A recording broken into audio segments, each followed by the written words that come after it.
Irmãos, Jonas capítulo 4, verso 6 ao verso 11, com a graça de Deus chegamos ao final do livro.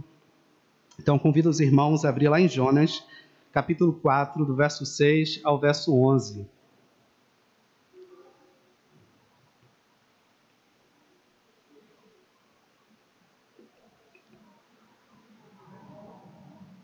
Diz assim a Escritura Sagrada: Então fez o Senhor Deus nascer uma planta, que subiu por cima de Jonas, para que fizesse sombra sobre a sua cabeça, a fim de o livrar do seu desconforto. Jonas, pois, se alegrou em extremo por causa da planta. Mas Deus, no dia seguinte, ao subir da alva, enviou um verme, o qual feriu a planta e esta se secou. Em nascendo o sol, Deus mandou um vento calmoso oriental. O sol bateu na cabeça de Jonas de maneira que desfalecia, pelo que pediu para si a morte, dizendo: melhor-me a morrer do que viver. Então perguntou Deus a Jonas: é razoável essa tua ira por causa da planta? Ele respondeu: é razoável a minha ira até a morte.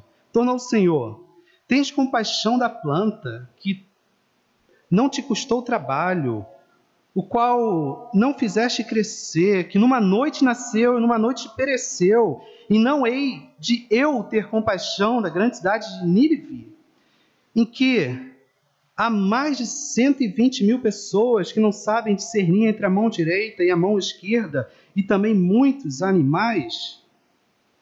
Deus Santo, mais uma vez, eis a tua palavra. Chegamos ao final do livro de Jonas, agradecido por tudo que ouvimos, mas pedimos que o Senhor nos ajude a terminá-los para a glória do teu nome. Portanto, me ajude a pregar com sabedoria, sobretudo com fidelidade a tua palavra, e ajude os meus irmãos a ouvirem e aplicarem nas suas vidas. Em nome de Jesus, amém. Como disse, chegamos ao final do livro de Jonas, vendo agora, irmãos, a grande lição que Deus dá no seu profeta, e a todos os Jonas, de todas as eras, de todos os séculos, né? Incluindo nós aqui. Então, nesse final, peço que tu realmente abras o coração para tudo o que será dito hoje, e busque se ver na situação de Jonas aqui.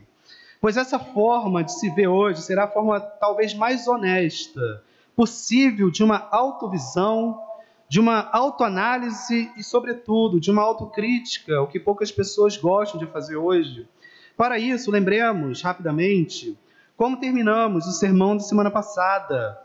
Depois de Deus, ao final dos 40 dias, ter mostrado sua misericórdia para com a cidade maldita de Nínive, que era a cidade mais ímpia daquela terra, né, inimiga do povo de Jonas, diz a Bíblia que Jonas ficou extremamente irado e foi tirar satisfação com Deus por ele ser bom demais. Jonas estava irado por Deus ser bom. E sem temor nenhum, a gente viu que Jonas foi com raiva e tudo diante de Deus reclamar, porque as coisas não tinham acontecido como ele queria. E finalmente ele desejou a morte. Um profeta de Deus viu que as coisas não aconteceram da forma dele e falou: quero morrer. Até que Deus calmamente vem e apenas faz uma pergunta para Jonas, nós vimos aqui, mas uma pergunta daquelas que desvia o furor de qualquer homem irado. Jonas, é razoável essa tua ira, rapaz? Jonas, respira fundo. Você quer morrer porque um evento na sua vida não deu certo? Imagina quando você descobrir que isso será algo 1% na sua vida, será extremamente comum, que eu não coloquei você e vocês aqui na terra para serem prósperos, conquistarem todas as coisas, tudo derem certo. Agora, quando vocês descobrirem de fato que eu os chamei para serem como seu Salvador, o que vocês vão fazer da vida? Quando vocês entenderem de fato que o Salvador tomou a cruz, e vocês devem fazer a mesma coisa, tomar a cruz, ser cuspido, maltratado, injustiçado, passando por aflições, abdicando dos prazeres carnais, morrendo para si mesmo todos os dias, fazendo a vontade de Deus, que normalmente sempre vai ser diferente da sua. Imagina quando você descobrir tudo isso. Se num pequeno detalhe que não dá certo, você já quer morrer, imagina quando você descobrir realmente o que é ser cristão, Jonas. Isso é ser cristão. Os Jonas de todos os séculos. Mas mesmo Deus fazendo seu profeta refletir sobre a atitude dele, vimos que Jonas virou as costas para Deus, fez uma cabana, sentou e ficou esperando Deus mudar de ideia. Jonas ficou sentado lá, vamos ver se Deus muda de ideia. Esse é um daqueles momentos em que a gente olha para o ser humano, para nós mesmos, e fica sem palavras. Porque a gente pensa assim, como que um homem faz uma cabana, tem o trabalho de fazer uma cabana, senta lá, cruza os braços e vamos ver quem vai conseguir perseverar mais, se sou eu ou se vai ser Deus. A gente pensa nessas coisas e eu acho que a gente se esquece do que é ser homem. Né? Imagina essa cena, irmãos, uma cidade de aproximadamente 600 mil pessoas salvas em festa e um profeta sentado esperando Deus acabar com essa festa. Aí a gente fica curioso para saber o que se passa no coração de um homem desses. Mas, irmãos, essa curiosidade é muito fácil de matar. Basta olhar para o seu coração nos seus momentos de ira. Basta você olhar para o espelho e falar: Jonas, é razoável essa tua ira? É razoável agir dessa forma em alguns momentos? Basta a gente olhar para o espelho e a gente consegue imaginar a situação de Jonas naquele momento. Aí Deus aparece novamente.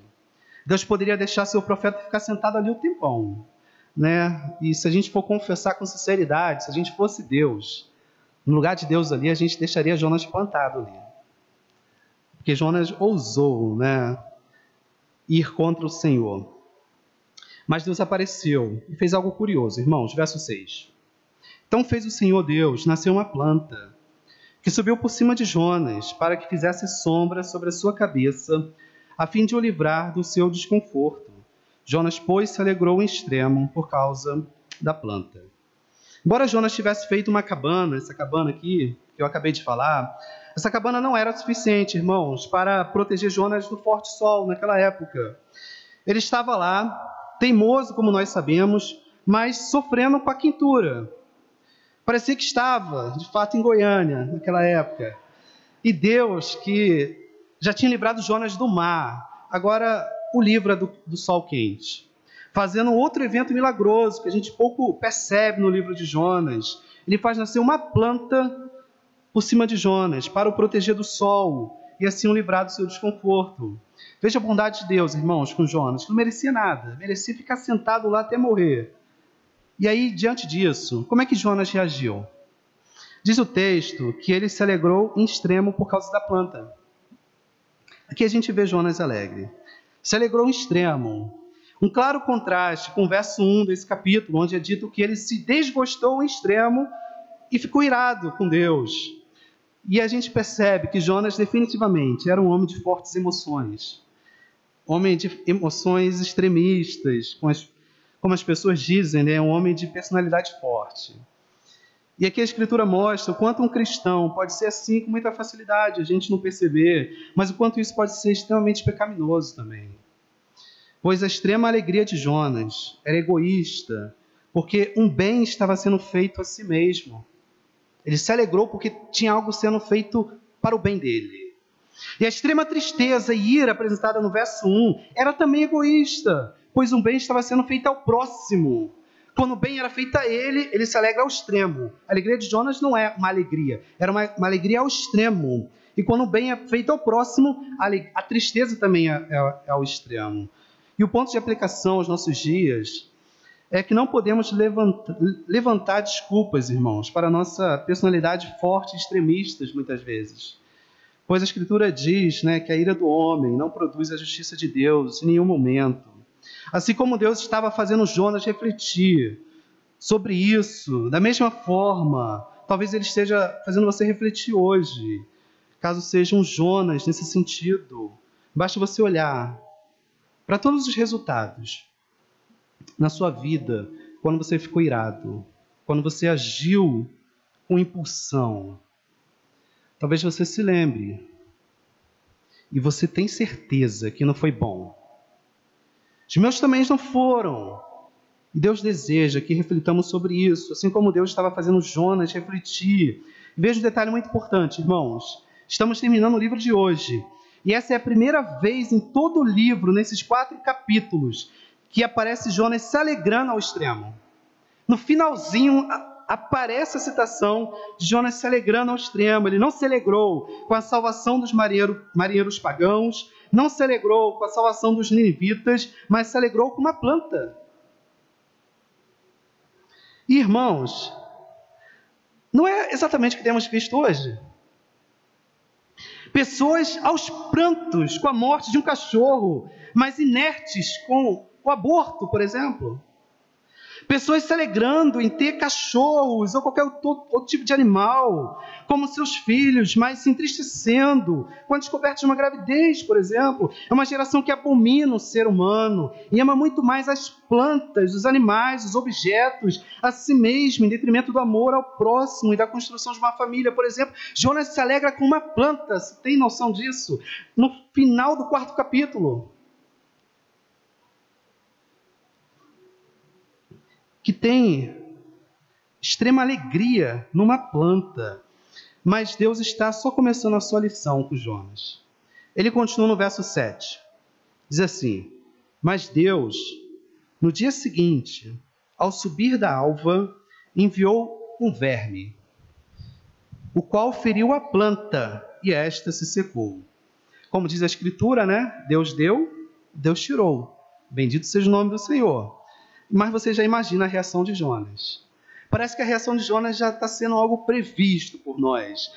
Mas antes, não custa repetir, pois é maravilhoso ver como Deus é bondoso e soberano sobre tudo aqui. E agora sobre uma planta e sobre um verme. Você tem percebido que Deus está por trás de absolutamente tudo aqui na história de Jonas.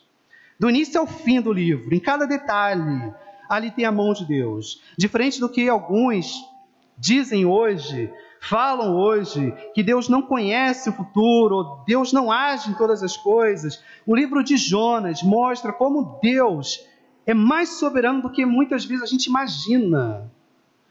Veja como resumiu certa vez um teólogo: é Deus quem chama Jonas, quem envia o vento, causa a tempestade, faz o mar ficar revolto, que prepara o grande peixe para engolir Jonas, quem sustenta e faz Jonas ficar vivo 3 dias no fundo do mar, quem coordena as algas no fundo do mar para cercar Jonas, quem ordena o grande peixe para vomitar Jonas, não em qualquer lugar, mas na estaca zero.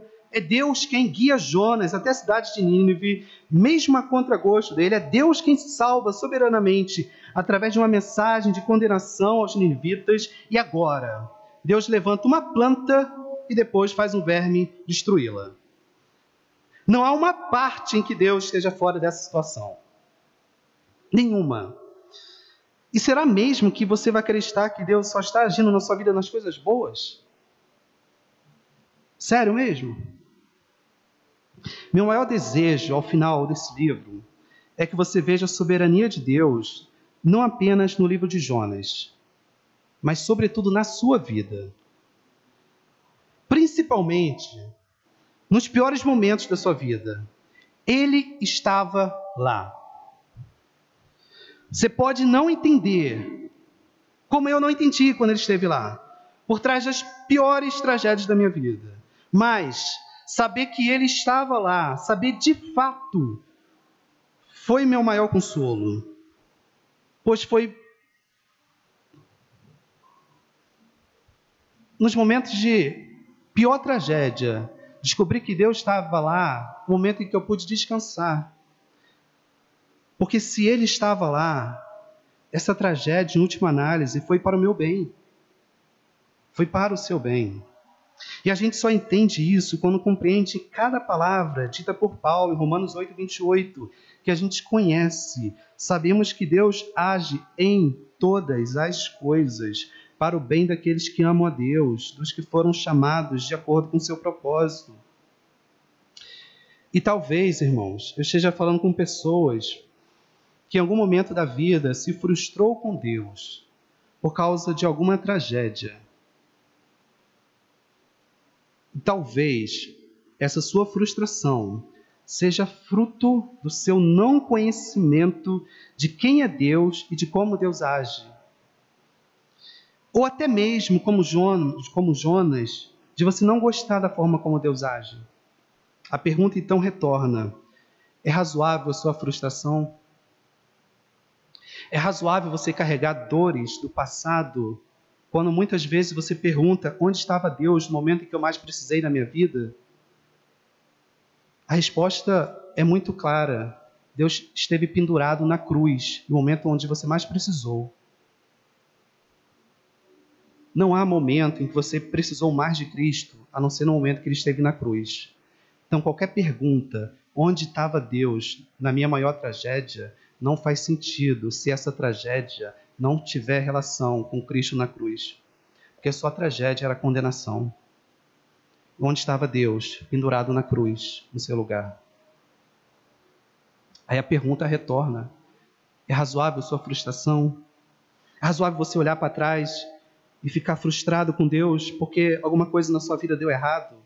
Porque no momento onde você precisou de Deus, Ele não estava lá te acudindo? Meu irmão, Ele sempre esteve lá. Às vezes são situações dolorosas que eu e você passamos, mas devemos descansar em Deus, de que Ele age em todas as coisas. Tem coisas que a gente não vai entender aqui. Você acha mesmo que Jó entendeu tudo aquilo que ele passou? Nós entendemos. Hoje, Jó não. Ele passou por tudo aquilo, mas ele confiou em Deus. Em tudo que Deus age para seus filhos é sempre visando o bem e porque Ele ama. E eu hoje só posso dizer uma coisa: confie no amor dEle em todos os momentos da sua vida. Verso 8. E nascendo o sol, Deus mandou um vento calmoso oriental. O sol bateu na cabeça de Jonas, de maneira que desfalecia, pelo que pediu para si a morte, dizendo: melhor me é morrer do que viver. Deus ainda não acabou com a lição. Agora Ele manda um verme. E agora Deus manda, depois de ter mandado o verme, agora Deus manda esse vento calmoso oriental. Quando a gente lê que Deus mandou um vento, a gente imagina que Deus estava abençoando Jonas com frescor diante do sol. Mas, irmãos, no original aqui, esse vento descrito como calmoso oriental era o pior da época. Era o famoso siroco, para quem quiser pesquisar. Uma espécie de vento quente carregado de poeira. Era realmente muito quente, muito quente. Então Deus está disciplinando pesadamente aqui o profeta Jonas. O texto diz que, juntamente com esse vento quente, o sol batia na sua cabeça de maneira que ele desfalecia. E qual foi a atitude de Jonas mais uma vez? Finalmente pedir perdão por tudo, chegar diante de Deus e falar: Deus, me perdoa, não aguento mais, peço perdão a Ti. Não. Mais uma vez, ele se mostra um homem orgulhoso e diz: quero morrer. De novo. Diz o texto: pelo que pediu para si a morte, dizendo: melhor me é morrer do que viver. Já é a segunda vez, irmãos, no texto que Jonas deseja a morte. Segunda vez. E aqui cabe uma reflexão a respeito do suicídio. E no momento oportuno, já que a sociedade denominou esse mês de setembro como Setembro Amarelo, uma campanha de combate ao suicídio. Mas veja, irmão, suicídio existe no homem desde o momento em que ele pecou, desde o início. Não é algo do nosso século ou algo que é do homem moderno. É algo do homem. Com seus problemas, suas dificuldades, decepções, depressão, frustrações. Reitero que é algo que a sociedade deve sim tratar com mais seriedade. Mas veja a Bíblia. As diversas causas secundárias podem ser inúmeros problemas relacionados à depressão, etc. Mas a causa primária sempre vai ser alguma frustração com Deus, pois a vida não foi como eu queria que fosse. A vida não foi do meu jeito, de Jonas, portanto, quero morrer. Quero morrer, pela segunda vez, Jonas declara. É um profeta suicida, um potencial suicida, o profeta Jonas. Agora, no verso 9, vem Deus mais uma vez com uma pergunta daquelas. Perceba como Deus vai tratando Jonas. Deus poderia ir direto, e afirmar algumas coisas, mas Deus faz perguntas pela segunda vez. Então perguntou Deus a Jonas: é razoável essa tua ira por causa da planta, Jonas? Ele respondeu: é razoável sim, até a morte. E aqui pela terceira vez Jonas fala de morte. Terceira vez, irmãos. Vou abrir um parênteses aqui. Seria uma boa ideia se os psicólogos cristãos que labutam nessa área de suicídio estudassem profundamente o livro de Jonas. Talvez encontrem aqui muitas respostas e muitas fontes de auxílios nesse combate ao suicídio. Fecha parênteses. Seria uma boa ideia, porque a gente vê em 4 capítulos um profeta de Deus falando 3 vezes: quero morrer. É um bom caso de estudo. Então Deus pergunta: é razoável essa tua ira por causa da planta, Jonas, da planta? E mais uma vez, Deus não vem afirmando, como eu disse, não vem condenando imediatamente Jonas. Deus novamente faz uma pergunta, levando o seu servo a refletir. Jonas, de novo, você está se enxergando? Olha o que você está dizendo. Ficou extremamente triste pela morte de uma planta, Jonas.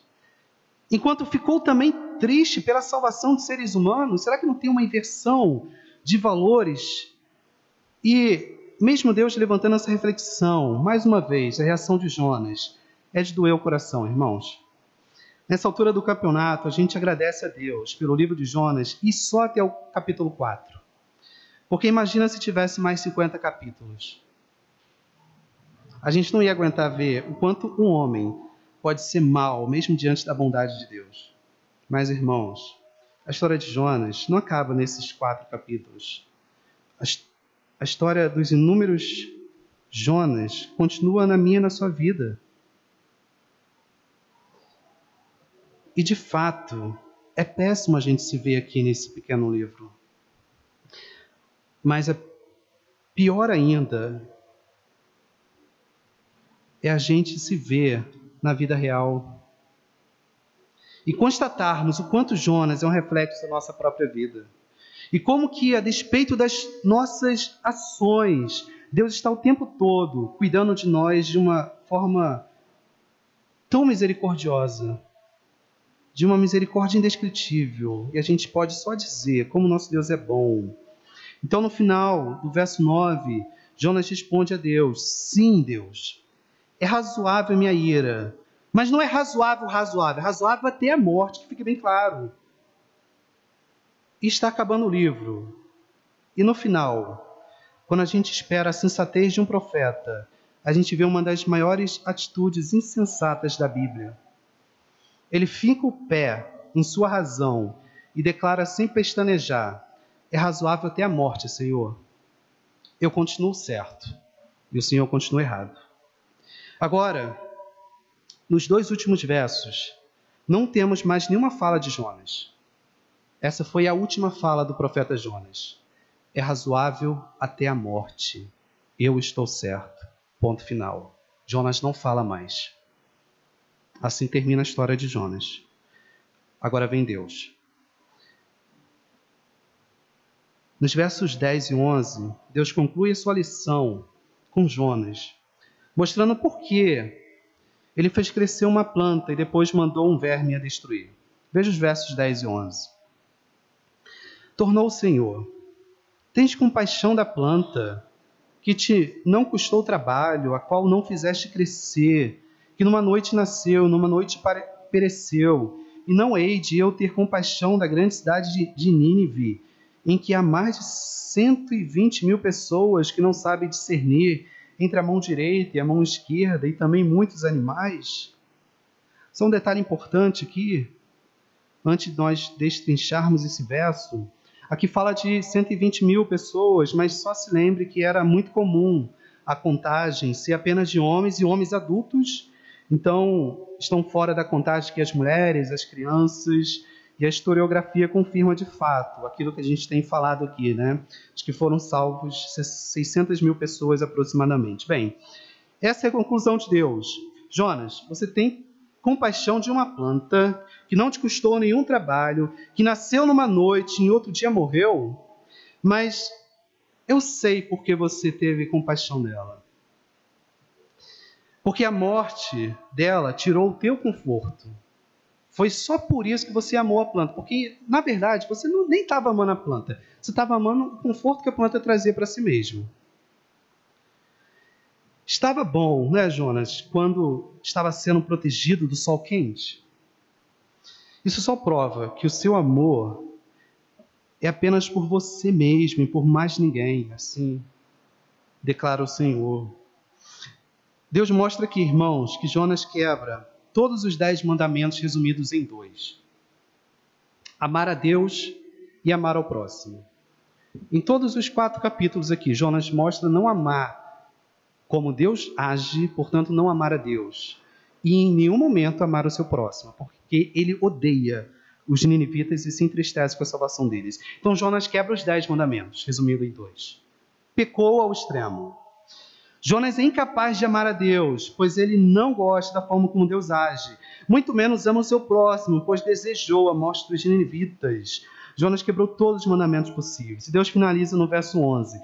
E não hei de eu ter compaixão da grande cidade de Nínive, em que há mais de 120 mil pessoas que não sabem discernir entre a mão direita e a mão esquerda, e também muitos animais. Esse é o último verso do livro. Parece que a gente esperava uma outra conclusão, não é verdade? Mas o livro termina com uma pergunta. E não temos a resposta de Jonas. Deus apenas finaliza mostrando para Jonas e para todos nós que ele tem misericórdia de quem ele quiser. E que muitas vezes nós selecionamos quem ou o que merece nossa compaixão. Deus faz Jonas refletir, mesmo Jonas não tendo mais respondido a Deus. E Deus simplesmente está dizendo: sejam meus imitadores. Mostrem compaixão a todos, mas priorizem homens, seres humanos, feitos à imagem e semelhança de Deus, sobretudo aqueles que para nós são os piores, aqueles mais difíceis de perdoar. Esse é o grande ensinamento que Deus quer dar aqui ao profeta Jonas, que desde o primeiro verso mostrou que ele não queria pregar aos piores da sociedade. E do primeiro verso ao último verso, na última pergunta, Deus está ensinando a Jonas: Jonas, ame os piores da sociedade. Por quê? Porque eu amei você, rapaz. Então me imite. Se eu fui capaz de te amar, ninguém é impossível que você ame. Esse é o grande ensinamento. Talvez esteja na hora de você não olhar para os outros como ninivitas ou mesmo como Jonas, mas olhar para si mesmo, ao mesmo tempo como ninivitas, povo perdido, e Jonas, povo que odeia o povo perdido. A gente é sempre tudo que é de errado aqui na Escritura Sagrada. A gente é ninivitas, povo que foi alcançado pela graça e misericórdia de Deus, mas ao mesmo tempo a gente é como Jonas, povo que vê a graça de Deus sobre si mesmo, mas não gosta muito quando a graça de Deus é revelada àqueles a quem nós não gostamos, ou àqueles a quem nós imputamos muito mais pecados, né? Pessoas que a gente olha na sociedade e fala: mas aquela pessoa, salvação para ela. E Deus está nos ensinando: sim, se foi possível para você, é possível para ela. Você recebeu graça, você recebeu perdão, você recebeu misericórdia. A pergunta é razoável a sua ira? É razoável o seu pensamento? É razoável a sua falta de perdão ao próximo? É razoável achar que fulano não merece ouvir o evangelho? É razoável essa sua forma de pensar a respeito do outro e de si mesmo? Deus foi bom no livro de Jonas. Mas está sendo bom essa noite ao trazer aos irmãos essas perguntas, pois Ele quer fazer você refletir sobre a sua vida. Ele fez Jonas refletir há muitos anos atrás. Ele está querendo fazer você refletir sobre o seu mundo, sobre a forma como você enxerga o mundo. E para encerrar, 2 questões importantes. Como eu disse, o livro de Jonas termina com uma pergunta e não temos a resposta de Jonas. Fica aquele clima de suspense. Mas há 2 hipóteses para isso, de por que terminou assim. Nós não vemos Jonas falando.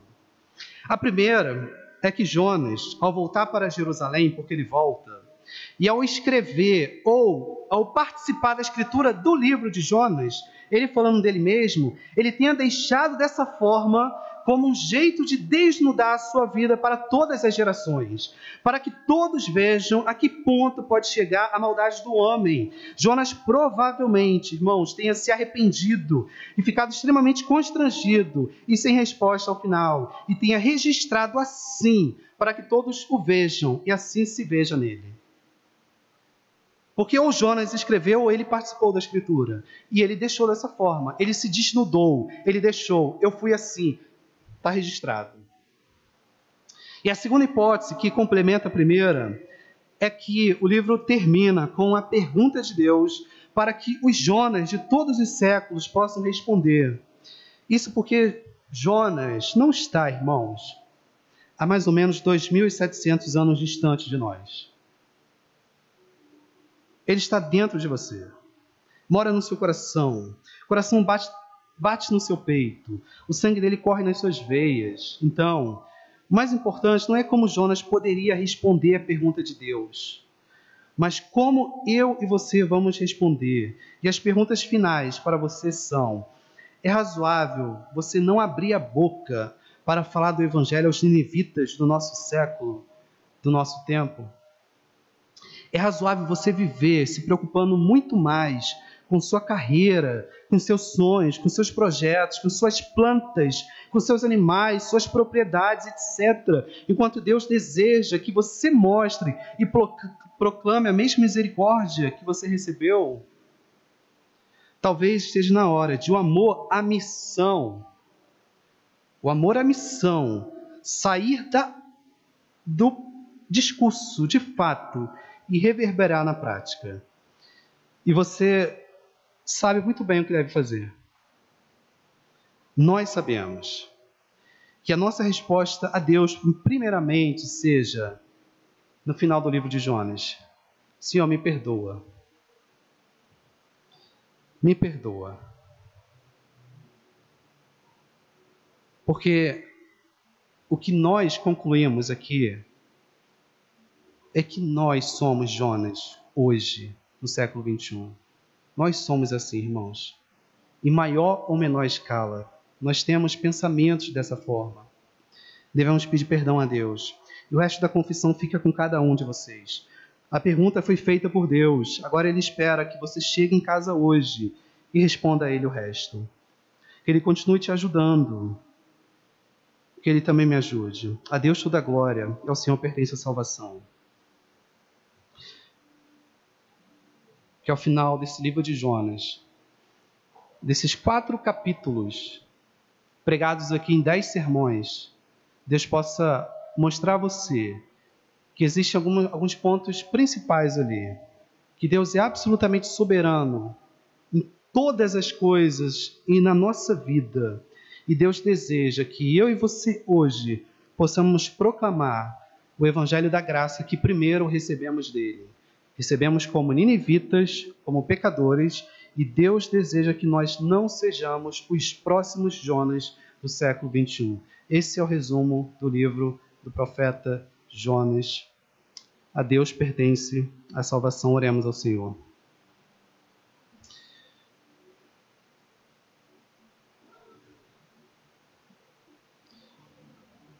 Ó Deus soberano, a Ti a glória eternamente, Deus, pelos séculos dos séculos. Ao Senhor nossa gratidão e a Ti perdão, Deus, pelos nossos erros. Porque somos homens, Deus, alcançados pela misericórdia do Senhor, mas muitas vezes homens que mostram tanta falta de misericórdia para com o nosso próximo. Somos homens, Deus, que fomos alcançados pelo Senhor, mas mostramos muitas vezes mais amor por seres que não são homens. Mostramos mais amor pelos nossos projetos e quando eles não dão certo, desejamos a morte. Porque não gostamos, muitas vezes, da forma como o Senhor age e dirige a nossa vida. Então, nos perdoe, não apenas isso, mas nos recoloque no caminho direito, no caminho onde honramos o Senhor acima de todas as coisas, no caminho onde a nossa vida esteja no Teu altar, para que o Senhor faça dela o que o Senhor quiser, porque o Senhor nos comprou, e se somos propriedade do Senhor, o Senhor tem direito de fazer na nossa vida o que quiser, Deus. Porque sabemos que Deus age em todas as coisas para o nosso bem, seja fazendo a planta crescer, ou seja enviando um verme para destruir a própria planta. Então, Deus, obrigado por tudo que ouvimos aqui a respeito do profeta Jonas, porque ouvimos sobre nós. Vimos o nosso coração ali sendo desnudado, Deus, domingo após domingo. E eu oro para que os meus irmãos possam reconhecer, Deus, o quanto o Senhor tentou nos mostrar, e nos mostrou na verdade, que nós somos pessoas, muitas vezes, incoerentes, Deus, mas queremos pedir perdão e que o Senhor nos ajude a equilibrar, Deus, o nosso discurso com a nossa prática. Nos ajude, Deus, a ser cristãos verdadeiros, para que o mundo possa ver Cristo em nós, a esperança da glória, e para que o mundo possa descansar nos teus braços, Deus. Muito obrigado por tudo, Deus. E obrigado por saber que ao Senhor pertence a salvação, Deus. Que o amor de Deus, nosso eterno e glorioso Pai, a graça abundante do nosso Senhor e Salvador Jesus Cristo e a doce consolação do Espírito Santo de Deus possa transbordar, Deus, sobre a igreja de Goiânia, passando pela igreja do Senhor espalhada pela face da terra, e que todos proclamem: ao Senhor pertence a salvação, e todos reconheçam a soberania do Senhor pelos séculos dos séculos. Assim eu oro agradecendo a Ti, Deus. Amém, Senhor, e amém, amém. Deus